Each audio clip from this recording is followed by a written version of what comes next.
Are you ready for GST? In spite of the talks about delay, कई बार हम सुन रहे हैं कि शायद जीएसटी डिले हो जाएगा. अगर हो भी जाता है तो क्या आप जीएसटी के लिए तैयार हैं अगर जुलाई में बेसिकली अभी क्या है, जो भी हमारे टैक्सेबल इवेंट जिसको हम कहते हैं कि कब टैक्स लगेगा, वो अलग अलग इवेंट्स हैं. मैन्युफैक्चर है, जब गुड्स बनती हैं, मैन्युफैक्चर होती हैं, या जब उसमें एक्साइज ड्यूटी लगती है, आपको पता है, या जब सेल होती हैं तो उस टाइम वैट या सीएसटी लगता है.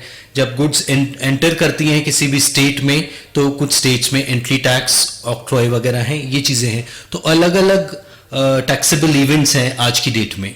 जीएसटी में एक सिंगल टैक्सेबल इवेंट होगा, सप्लाई. जब भी सप्लाई होगा गुड्स का या सर्विसेज का, तब जीएसटी लगेगा. और एक बहुत बड़ा फायदा जो जीएसटी के आने से होगा कि जो कहते हैं कैस्केडिंग इफेक्ट ऑफ टैक्सेस नहीं रहेगा. कैस्केडिंग इफेक्ट ऑफ टैक्सेस क्या, कि टैक्स के ऊपर टैक्स नहीं लगेगा. कि अगर आपने कोई चीज 10 रुपए की ली और उसके ऊपर 1 रुपया टैक्स लग गया तो 11 रुपए हो गए. और 11 के ऊपर अगर जो समझ लीजिए हमने पहले एक्साइज ड्यूटी लगा दी, उसके बाद वैट लगाना है, तो 11 रुपए के ऊपर वैट अब लगता था आज के सिनेरियो में.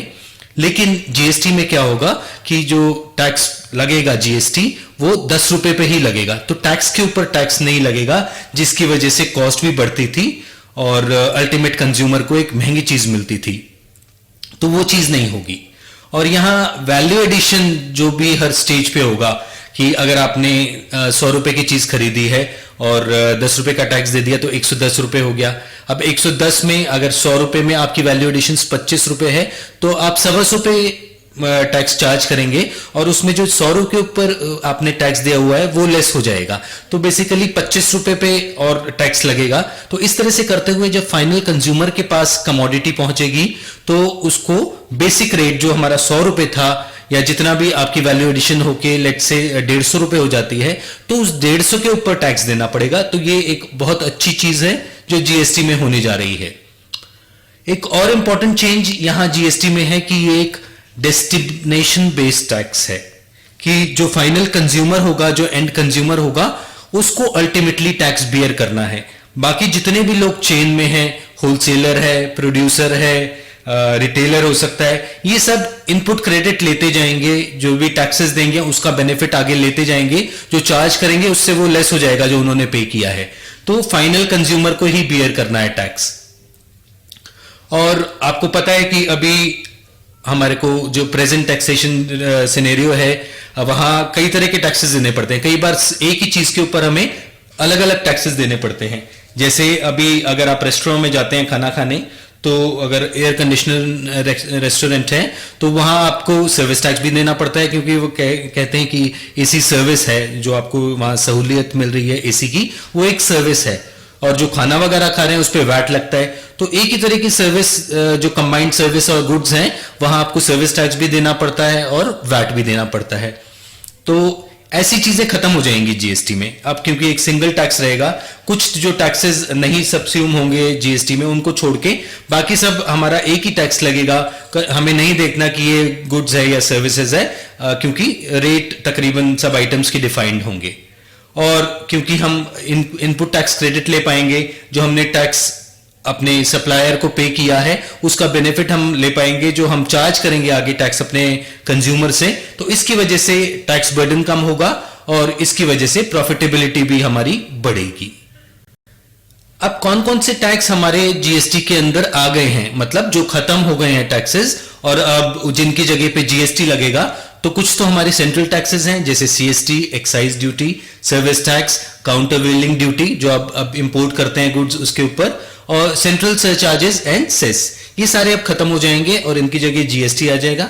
इसी तरह से जो हमारे डिफरेंट स्टेट्स हैं, चाहे वो दिल्ली हो, चाहे हरियाणा हो, चाहे वेस्ट बंगाल हो, वहां आपको वैट अभी देना पड़ता है, लग्जरी टैक्स देना पड़ता है, entertainment tax, taxes on lottery, octroi, entry tax, purchase tax, special additional duty in the case of again imports.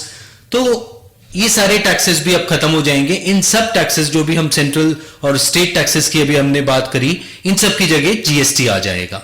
तो एक बड़ा आसान हो जाएगा कंपेरेटिवली, क्योंकि चीजें अब अलग अलग टैक्सेस हैं, उनके अलग अलग आपको पे करना पड़ता है, अलग अलग चालान से जमा कराना पड़ता है, कुछ केसेस में आपको रिटर्न्स भी फाइल करनी पड़ती हैं अलग अलग, तो वो सब चीजें अब खत्म हो जाएंगी।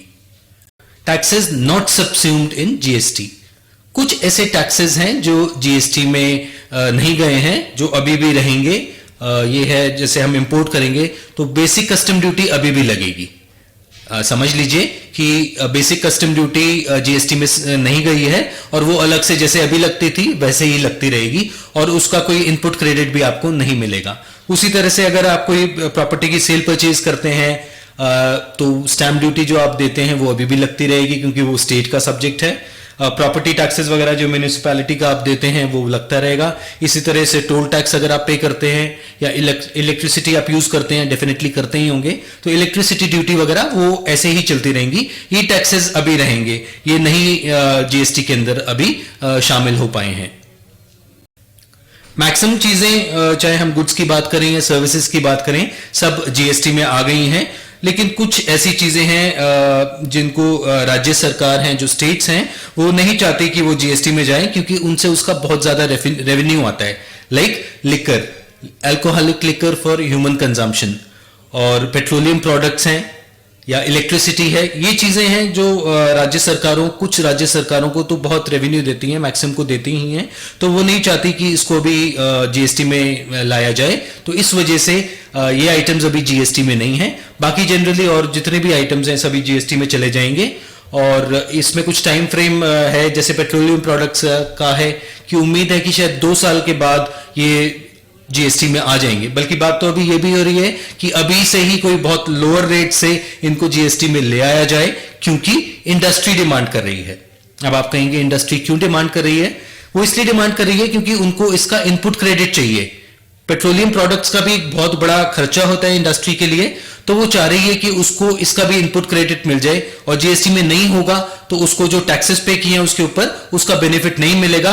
वो एक कॉस्ट का पार्ट हो जाएगा, और कंज्यूमर के लिए भी टू दैट एक्सटेंट वो उसकी कॉस्ट बढ़ जाएगी।